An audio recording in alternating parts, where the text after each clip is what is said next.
YouTube ಅಲ್ಲಿ video ಹೆಂಗ್ upload ಮಾಡ್ತೀವಿ ತಮ್ನೇಲ್ನು ಅದೇ ರೀತಿ ಕ್ರಿಯೇಟ್ ಮಾಡಿ ಅಪ್ಲೋಡ್ ಮಾಡ್ತೀವಿ.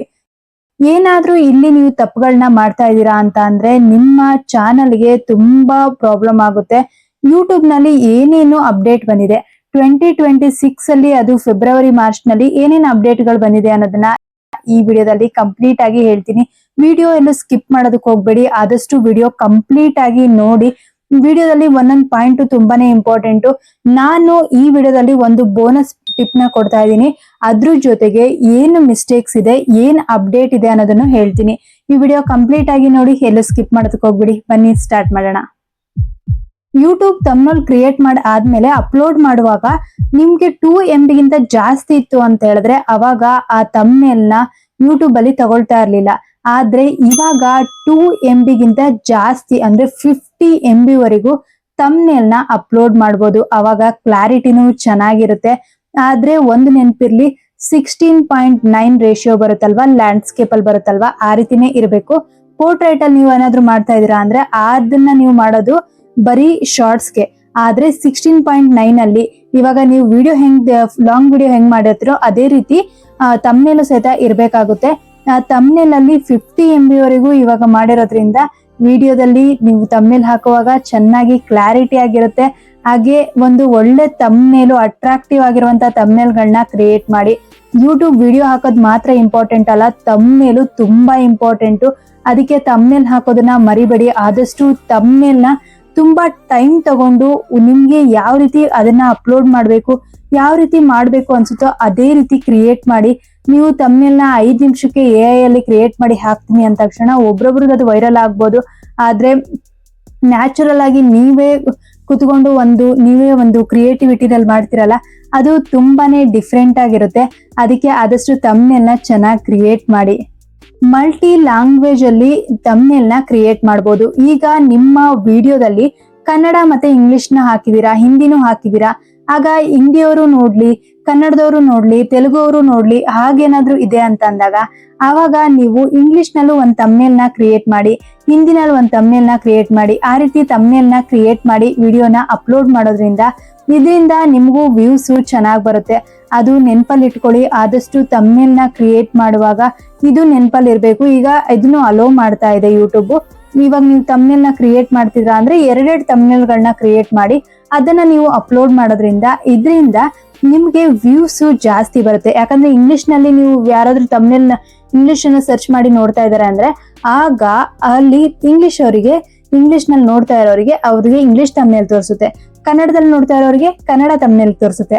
ಅದಕ್ಕೆ ಆ ರೀತಿ 2 ತಮ್ನೇಲ್ಗಳನ್ನ ಕ್ರಿಯೇಟ್ ಮಾಡಿ ಅಪ್ಲೋಡ್ ಮಾಡಿ ಇಡ್ಬೋದು. ಆಲ್ರೆಡಿ ನಾನು ಅದನ್ನ ಯಾವ ರೀತಿ ಅಪ್ಲೋಡ್ ಮಾಡೋದು, ಅಲ್ಲಿ ಯಾವ ರೀತಿ ಆಡ್ ಮಾಡೋದು ಅಂತ ಹೇಳಿ ತೋರಿಸಿದೀನಿ. ನಿಮ್ಗೆ ಏನಾದ್ರೂ ಗೊತ್ತಿಲ್ಲ ಅಂತ ಹೇಳಿದ್ರೆ ನನಗೆ ಕಮೆಂಟ್ ಮಾಡಿ, ಹೆಂಗೆ ಅಪ್ಲೋಡ್ ಮಾಡೋದು, 2 ತಮ್ನೇಲ್ನ ಹೇಗೆ ಆಡ್ ಮಾಡೋದು ಅಂತ ಹೇಳಿ ನಾನು ನಿಮ್ಗೆ ಕಮೆಂಟ್ ಮಾಡಿ ರಿಪ್ಲೈ ಮಾಡ್ತೀನಿ. ಟಿವಿನಲ್ಲಿ ನಿಮ್ಮ ವಿಡಿಯೋಸ್ಗಳನ್ನ ಯಾರಾದ್ರೂ ನೋಡ್ತಾ ಇದಾರೆ ಅಂತ ಹೇಳಿದ್ರೆ ತಮ್ನೇಲು ತುಂಬಾ ಚಿಕ್ಕದಾಗಿ ಕಾಣಿಸ್ತಾ ಇತ್ತು.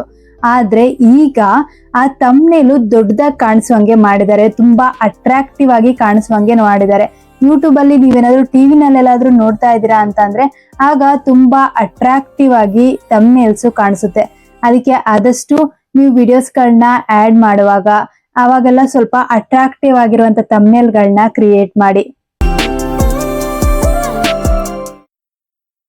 ವೆರಿ ಇಂಪಾರ್ಟೆಂಟ್ ನೋಟ್ ನ ಹೇಳ್ಬೇಕು ಅಂತ ಅನ್ಕೊಂಡಿದೀನಿ.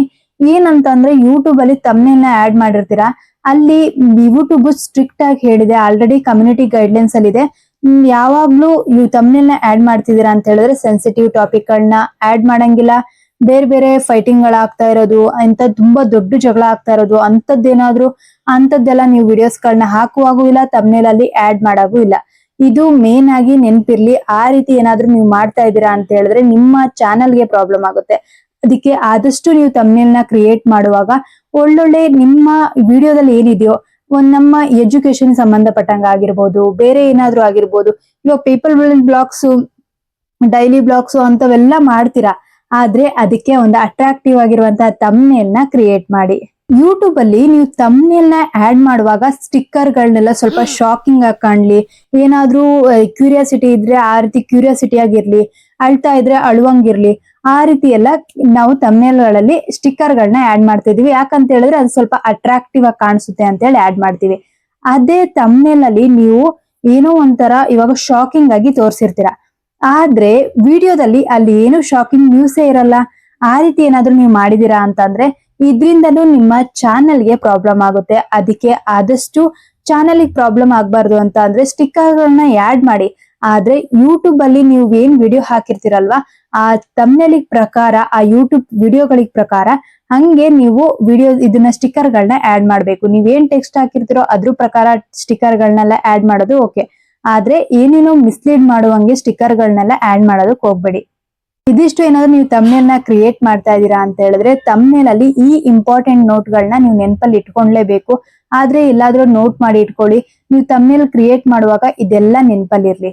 ಇದಾದ್ಮೇಲೆ ಇವತ್ತಿಂದು ಬೋನಸ್ ಟಿಪ್ ಅಂತ ಅಂದ್ರೆ, ನಿಮ್ಮ ಚಾನಲ್ ಅಲ್ಲಿ ವಿಡಿಯೋಸ್ ಗಳನ್ನ ಹಾಕೋದ್ರ ಪ್ರಕಾರ ನೀವು ತಮ್ನೇಲ್ ಗಳನ್ನ ಕ್ರಿಯೇಟ್ ಮಾಡಿರ್ತೀರಲ್ವಾ, ಆ ತಮ್ನೇಲ್ ಅಲ್ಲಿ ಸ್ವಲ್ಪ ಎಕ್ಸ್ಪ್ರೆಷನ್ಸ್ ಇರ್ಲಿ. ಶಾಕಿಂಗ್ ಏನಾದ್ರೂ ವಿಡಿಯೋನ ಮಾಡ್ತಾ ಇದ್ದೀರಾ ಅಂತ ಅಂದ್ರೆ ನಿಮ್ಮ ಫೇಸ್ ನಲ್ಲಿ ಶಾಕಿಂಗ್ ಇರ್ಲಿ. ಏನಾದ್ರೂ ಇವಾಗ ನಿಮ್ಗೇನೋ ಬೇಜಾರಾಗಿದೆ, ಯಾವ್ದ್ರ ಬಗ್ಗೆ ಏನಾದ್ರೂ ಬೇಜಾರಾಗಿತ್ತು ಅಂದ್ರೆ ಅಂತದ್ರದ್ದು ಏನಾದ್ರೂ ಆ ರೀತಿ ಸ್ಯಾಡ್ನೆಸ್ ನ ನೀವು ಫೇಸ್ ನಲ್ಲಿ ಇರ್ಲಿ, ಆ ರೀತಿ ತಮ್ನೇಲ್ ನ ಕ್ರಿಯೇಟ್ ಮಾಡಿ. ಬೋಲ್ಡ್ ಕಲರ್ ಟೆಕ್ಸ್ಟ್ ನ ಯೂಸ್ ಮಾಡಿ. ಅದ್ರ ಜೊತೆಗೆ ಒಂದು ಒಳ್ಳೆ ಟೆಕ್ಸ್ಟ್ ಗಳನ್ನ ಯೂಸ್ ಮಾಡ್ಬೇಕು. ಇವಾಗ ಬ್ಯಾಕ್ ಗ್ರೌಂಡ್ ಏನಾದ್ರೂ ನೀವು ಫೋಟೋನ ಬ್ಯಾಕ್ ಗ್ರೌಂಡ್ ರಿಮೂವ್ ಮಾಡ್ಬಿಟ್ಟು ಆಡ್ ಮಾಡ್ತಾ ಇದೀರಾ ಅಂತ ಹೇಳಿದ್ರೆ ಬ್ಯಾಕ್ ಗ್ರೌಂಡ್ ಸ್ವಲ್ಪ ಅಟ್ರಾಕ್ಟಿವ್ ಆಗಿರುವಂತ ಕಲರ್ ಗಳನ್ನ ಆಡ್ ಮಾಡಿ. ಈ ರೀತಿ ಆಡ್ ಮಾಡೋದ್ರಿಂದ ನಿಮ್ಮ ಚಾನಲ್ ಬೇಗ ಬೇರೆಯವರಿಗೆ ಅಟ್ರಾಕ್ಟ್ ಆಗುತ್ತೆ, ತಮ್ನೇಲು ತುಂಬಾ ಚೆನ್ನಾಗಿ ಕಾಣಿಸುತ್ತೆ. ಅದನ್ನೆಲ್ಲ ನೆನಪಲ್ಲಿ ಇಟ್ಕೊಂಡು ವಿಡಿಯೋಸ್ ಗಳನ್ನ ಕ್ರಿಯೇಟ್ ಮಾಡಿ. ಈ ತಮ್ನೇಲ್ ಬಗ್ಗೆ ಇವಾಗಿನ ನ್ಯೂ ಅಪ್ಡೇಟು ಇಂಪಾರ್ಟೆಂಟ್ಸ್ ನೋಟ್ಗಳು ಏನೇನ್ ಮಾಡ್ಬೇಕು ಅಂತ ಹೇಳಿದೀನಲ್ಲ ಅದಿಷ್ಟು. ಆದ್ಮೇಲೆ ಬೋನಸ್ ಟಿಪ್, ಇದೆಲ್ಲದ್ರ ಬಗ್ಗೆ ಹೇಗೆ ಅನ್ಸ್ತು ಅಂತ ಹೇಳಿ ನನಗೆ ಕಮೆಂಟ್ ಮಾಡಿ ತಿಳಿಸಿ. Thanks for watching. ನೆಕ್ಸ್ಟ್ ವಿಡಿಯೋದಲ್ಲಿ ಸಿಗೋಣ.